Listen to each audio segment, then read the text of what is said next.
Olá, galera que gosta e acompanha o futebol goiano. Um abraço para vocês, em especial aos esmeraldinos.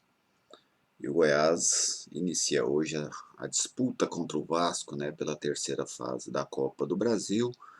Primeiro jogo no Rio de Janeiro, em São Januário. Confronto de volta será na outra semana, aqui em Goiânia. Bem, vale lembrar que a partir de agora, né, além dessa questão da mudança dos dois jogos, as fases anteriores eram com apenas uma partida, agora são duas, e a CBF também extinguiu, não nessa temporada, mas já vem de 2 temporadas, a questão do gol fora de casa. Ele não é mais critério de desempate. Então, resumidamente, classifica-se quem ganhar o confronto de 180 minutos, a soma dos dois jogos. Se o Goiás, por exemplo, vencer essa soma por 4-3, o Goiás vai se classificar. Se acontecer empate na soma dos dois resultados, por exemplo, vitória do Vasco 2-0 em São Januário, vitória do Goiás 3-1 aqui em Goiânia, 3-3 placar total, a decisão será por pênaltis. Inclusive, eu acho que isso é muito mais justo. Eu nunca fui a favor do gol qualificado, porque um time se classificava por um gol marcado lá ou cá, né? E eu acho que você tem que valorizar, classifica quem ganhou. Se ninguém conseguiu ganhar o confronto, então que seja decidido por pênaltis, porque nos pênaltis vai ter que haver um vencedor. É mais justo do que o critério do gol qualificado. Antes de entrarmos nos detalhes técnicos de hoje, vamos conferir o retrospecto entre Vasco e Goiás, a história do jogo. 46 jogos, 22 vitórias do Vasco, 11 vitórias do Goiás, 83 gols marcados pelo Vasco e 64 gols marcados pelo Goiás. As disputas entre eles começou no ano de 1958, quando o Vasco veio a Goiânia fazer um amistoso e venceu o Goiás por 6-0. No ano passado, o último confronto entre eles, Campeonato Brasileiro, lá mesmo em São Januário, empate por 1-1. Já o Goiás leva vantagem nos confrontos de Copa do Brasil. Esta é a terceira vez que as duas equipes vão se enfrentar pela competição. Nas duas anteriores, o Goiás se classificou. Em 1999, o Goiás venceu por 4-2 no Serra Dourada, perdeu por 2-1 em São Januário. E em 2013, o Goiás ganhou por 2-1 em Goiânia, perdeu por 3-2 no Rio, mas justamente por conta destes dois gols marcados, né, lá ainda existia essa questão do gol qualificado, o Goiás passou para a fase seguinte. Naquela época, o Goiás foi disputar a semifinal da Copa do Brasil.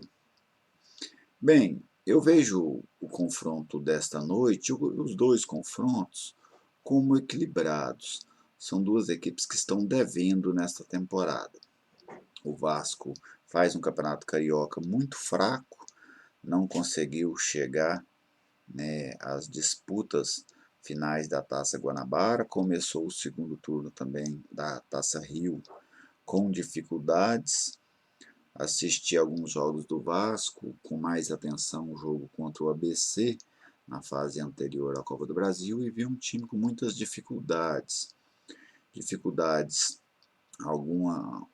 Ainda uma falta de padrão tático numa equipe, um time tecnicamente bastante limitado, e uma equipe que me parece, o Vasco passa por uma dificuldade financeira muito grande, né, problemas de salários, e eu vi um time muito instável emocionalmente. Ainda assim, conseguiu vencer o ABC e avançar.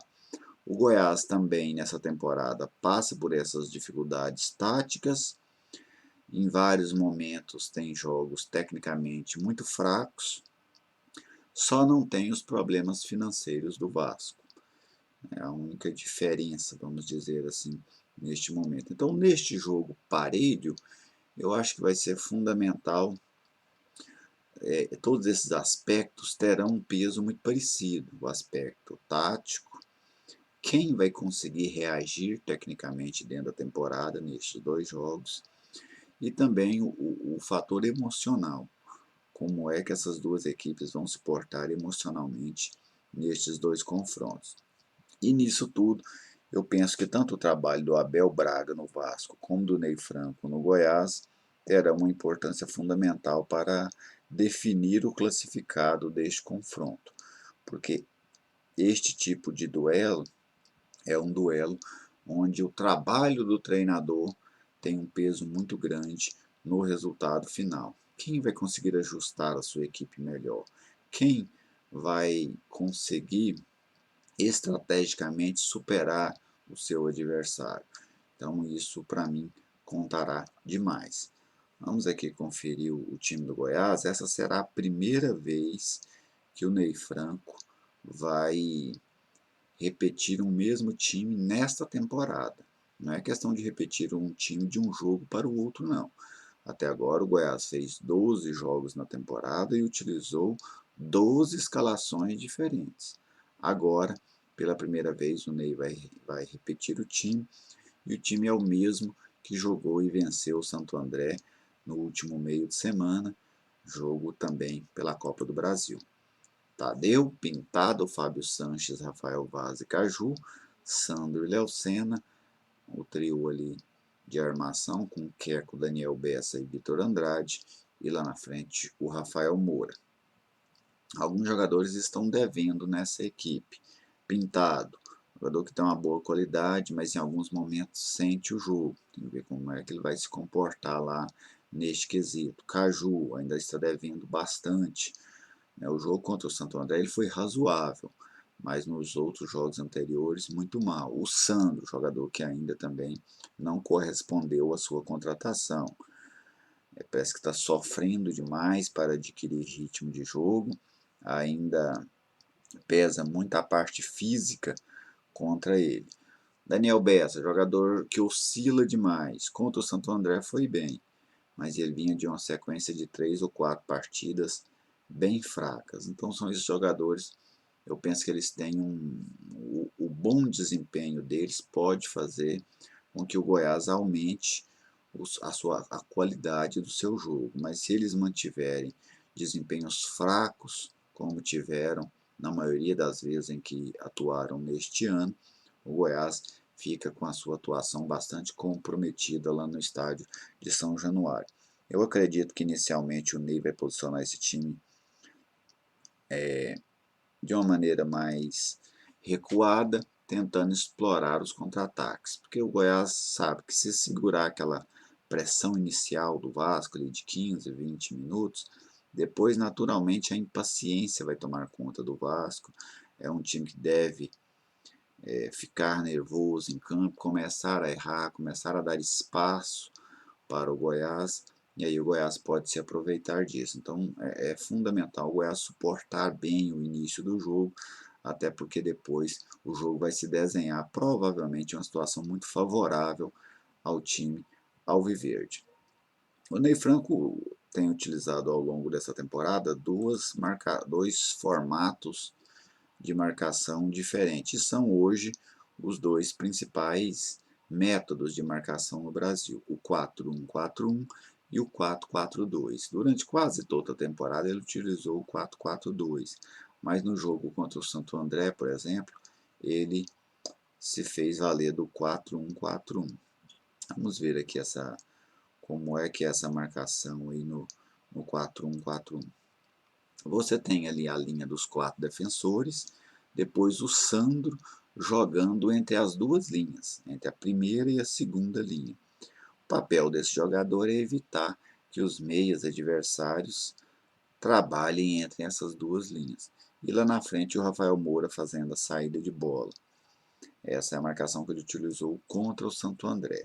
E tem uma outra marcação, essa mais compacta, e que você pressiona um pouco mais a saída de bola do adversário, que é o 4-4-2. Aí nessa o Sandro vai para essa segunda linha, não tem essa figura que transita entre as duas linhas. O Sandro e o Léo Senna formam com os dois ponteiros a segunda linha, e aí o Daniel Bessa e o Rafael Moura fazem a saída de bola do adversário. Aí neste caso o adversário tem menos tranquilidade para sair jogando. É uma marcação um pouco mais agressiva. O 4-1-4-1 também pode ser muito agressivo. Se você adiantar a sua segunda linha de 4, você faz uma pressão muito grande na saída do adversário. Mas o Goiás não se utilizou dessa marcação mais alta no 4-1-4-1 até agora. Vamos agora ao adversário do Goiás, o Vasco, do técnico Abel Braga. Fernando Miguel, bom goleiro, né? Fez um bom campeonato brasileiro nas 2 últimas temporadas.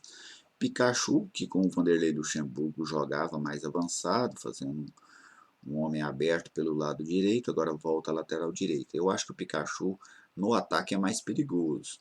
Nessa posição de lateral, ele chega bem ao ataque, mas não é tão perigoso como quando ele joga de ponteiro. A zaga, o Wehrle e Castan, acho que é uma zaga fraca, é uma zaga que compromete muito as atuações do Vasco. Castan, que é jogador voluntarioso, briga dentro de campo, dá carrinho, tudo, mas tecnicamente é um jogador limitado. O Henrique também tem muitas dificuldades pelo lado esquerdo, acho que é um lugar que o Goiás pode explorar, tentando jogar em cima do Henrique. Andrei fez um bom jogo contra o ABC, é um jogador que tem dado uma boa resposta ao Vasco. Não é um craque, mas é um jogador de uma dedicação muito grande. Raul, jogador que fez um brasileiro interessante, mas que faz um 2019 fraco até agora. E lá você tem fechando o meio o Guarim. Bom jogador, né? É o referencial técnico dessa equipe, mas não tem condições de jogar 90 minutos. Ele vai conseguir fazer aí 50, 55 bons minutos, e aí ou será substituído, ou vai ser aquele jogador jogando apenas na qualidade técnica, já sem muitas condições físicas no final do jogo. 2 homens abertos pelos lados, né, que são os jogadores que têm a obrigação de acompanhar os laterais do Goiás, o Vinícius e o Marrone. O Marrone pintou muito bem no ano passado, mas caiu bastante, né, não tem sido decisivo nessa temporada. E lá na frente o Cano, que é o argentino, que é um bom finalizador. Um jogador que realmente, se você bobear com ele, ele faz mesmo os gols. Até agora o jogador de maior destaque do Vasco nessa temporada. Então esse é o Vasco do Abel Braga para o jogo de hoje. Eu prevejo um jogo equilibrado lá no estádio de São Januário. Não vou trabalhar nesse jogo, mas estarei assistindo. E depois do jogo eu faço um vídeo aqui com as minhas impressões do que foi Vasco e Goiás. Mas para mim é um jogo sem favorito. Se fosse aqui em Goiânia, para mim também seria um jogo sem favorito, porque eu vejo as duas equipes muito equilibradas neste momento. E você, torcedor, como é que você enxerga o confronto dessa noite? Quais as suas perspectivas para ele? Comente aí e vamos debater o futebol goiano. Um abraço a todos vocês, um alô para a galera do esmeraldino.com, site parceiro aqui do canal, e até a próxima.